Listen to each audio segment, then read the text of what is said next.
नमस्कार बच्चों, आज की हिंदी पाठशाला में आप सबका स्वागत है। आज हम लोग सूचना लेखन के विषय में एक बार फिर से अध्ययन करेंगे। आइए हम देखते हैं सूचना लेखन। सूचना लेखन की परिभाषा। सूचना कम शब्दों में औपचारिक शैली में लिखी गई संक्षिप्त जानकारी होती है। किसी विशेष सूचना को सार्वजनिक करना सूचना लेखन कहलाता है। दूसरे शब्दों में अगर कहें तो दिनांक और स्थान के साथ भविष्य में होने वाले कार्यक्रमों आदि के विषय में दी गई लिखित जानकारी सूचना कहलाती है। सरल शब्दों में संबंधित व्यक्तियों को विशेष जानकारी देना ही सूचना लेखन कहलाता है। सूचना दो प्रकार की हो सकती है, सुखद और दुखद। सुखद सूचना के अंतर्गत खेल, प्रतियोगिता, समारोह आदि आ सकते हैं। दुखद सूचना में शोक सभा, क्रियाकर्म आदि के कार्य। सूचना लिखते समय निम्नलिखित बातों पर ध्यान देना चाहिए। पहली बात कि सूचना किसे देनी है और क्या सूचना देनी है। दूसरा, सूचना की भाषा सरल होनी चाहिए। तीसरा कि सूचना जिस बारे में है उसकी समय सीमा कितनी है। चौथा कि समय और दिनांक स्पष्ट होना चाहिए। पांचवा, सूचना लंबी नहीं होनी चाहिए। छठा है, यदि आपके प्रश्न पत्र में शब्द सीमा दी गई है तो आपको ध्यान रखना है कि आप उसी शब्द सीमा के अंदर अपनी सूचना को पूरा करें। सातवां है, स्थान और पता सही लिखा होना चाहिए। आठवां, सूचना जारी करने वाले का पद लिखा होना चाहिए। सूचना का प्रारूप। सबसे पहले ऊपर केंद्र में सूचना प्रसारित कराने वाली संस्था का नाम लिखा जाना चाहिए। दूसरा कि इसके बाद ठीक नीचे केंद्र में जो संस्था का नाम लिखा हमने केंद्र में ऊपर सबसे, उसी के ठीक नीचे यानी मध्य में सूचना लिखा जाना चाहिए, यानी सूचना शब्द। उसके बाद दिनांक बाईं तरफ या दाहिनी तरफ, दोनों तरफ लिख सकते हैं। सूचना के बाद क्या लिखेंगे, और कोशिश ये करें कि आप बाईं तरफ लिखिए दिनांक, और दिनांक के बाद दिनांक वाली लाइन छोड़ दीजिए। उसके नीचे वाली लाइन में यानी मध्य में विषय लिखना है। उसके बाद सूचना का लेखन आपको आरंभ करना है। सूचना देने वाले का नाम, मतलब अंत में जब सूचना आपने लिख लिया तो सूचना देने वाले का नाम, उसके नीचे उसका पद, और यदि आवश्यक हो तो सूचना देने वाले का पता लिखना है।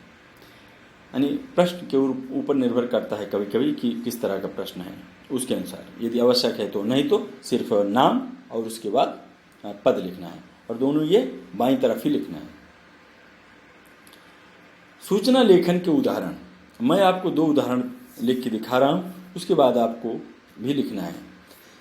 तो यहाँ देखिए, पहला प्रश्न है, आपके विद्यालय के वार्षिक उत्सव में नाटक मंचन हेतु इच्छुक छात्रों को जानकारी देने हेतु एक सूचना तैयार कीजिए।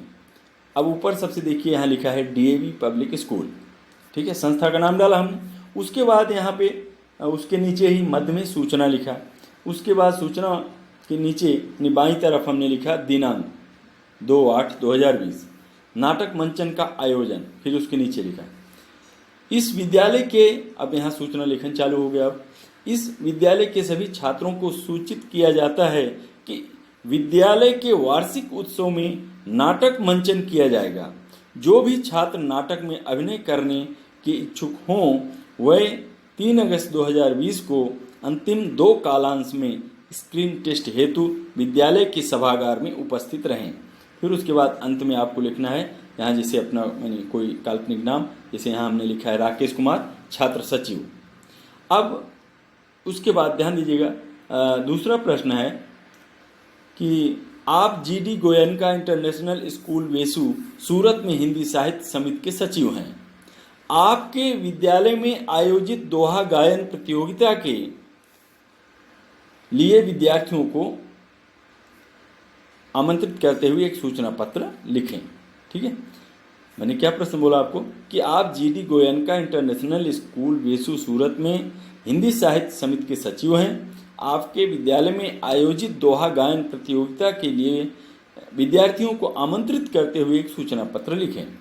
अब इसमें जैसे मैंने लिखा है कि GD Goenka international school Vesu Surat, फिर उसके नीचे सूचना शब्द लिखा, फिर बाई तरफ लिखा हमने दिनांक 18/10/2020, फिर यहाँ उसके नीचे वाली लाइन में दोहा गायन प्रतियोगिता का आयोजन, फिर हमने लिखा कि सभी सूचना लिखा हमने यहाँ पर अब कि सभी विद्यार्थियों को सूचित किया जाता है कि दिनांक 26 अक्टूबर 2020 को विद्यालय दोहा गायन प्रतियोगिता विद्यालय के सभागार में आयोजित की जा रही है। इस प्रतियोगिता में भाग लेने के लिए विद्यार्थियों को आमंत्रित किया जाता है। प्रतियोगिता में भाग लेने के इच्छुक विद्यार्थी अपना नाम 21 अक्टूबर 2020 तक हिंदी साहित्य समिति के सचिव को दें। फिर उसके बाद अंतिम में यहाँ लिखा हमने मेहुल तिवारी, जो मतलब सचिव है, कोई भी काल्पनिक नाम डाल दीजिए अगर प्रश्न में नाम नहीं दिया है तो। मेहुल तिवारी, फिर उसके उनके नीचे यानी पद उनका नाम के नीचे सचिव हिंदी साहित्य समिति। तो इस तरह से मैंने लिखा। और एक चीज़ ध्यान रखना, यहाँ पे हमने उसका जो बॉक्स बनाते हैं चारों तरफ, वो बनाया नहीं है, आपको बनाना है, वो अनिवार्य है, बनाना पड़ेगा, ठीक है। और एक चीज़ और भी बताना चाहूँगा कि ये सूचना आप अलग अलग जगह देखते होंगे और अलग अलग पुस्तकों में देखेंगे तो अलग अलग थोड़ा से संस्था, कहीं कहीं सूचना पहले है फिर संस्था का नाम है ना, कहीं दिनांक दाहिनी तरफ दिया है। तो जो मैं आपको पढ़ा रहा हूँ, जो मैं आपको सिखा रहा हूँ, वही लिखिए, वही सीखिए, समझे ना, और ज़्यादा उसमें संदेहास्पद में मत पढ़िए जो है।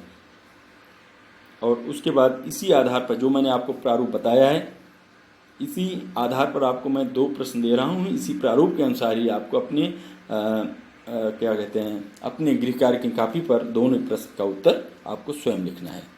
जैसे इसमें पहला प्रश्न है कि आप इस वर्ष दशहरे के अवसर पर विद्यालय के प्रांगण में मेले का आयोजन करना चाहते हैं, इसी से संबंधित सूचना विद्यालय के सूचना पट्ट के लिए लिखिए। प्रश्न दूसरा है कि विद्यालय के हेड बॉय होने के कारण विद्यालय में होने वाली सांस्कृतिक गतिविधियों हेतु सूचना लिखिए। तो इस तरह से मैंने आपको ये 2 प्रश्न दिया है गृह कार्य के लिए, और इसके लिए भी गूगल फॉर्म में नहीं बना रहा हूँ क्योंकि हमने इसे अपने इस वीडियो में ही मैंने आपको 2 प्रश्न दे दिया है, और दोनों प्रश्न जो है आपको अपने गृह कार्य की कॉपी पर लिखना है। और जैसे प्रारूप मैंने बताया है इसी प्रारूप के अनुसार ही लिखना है।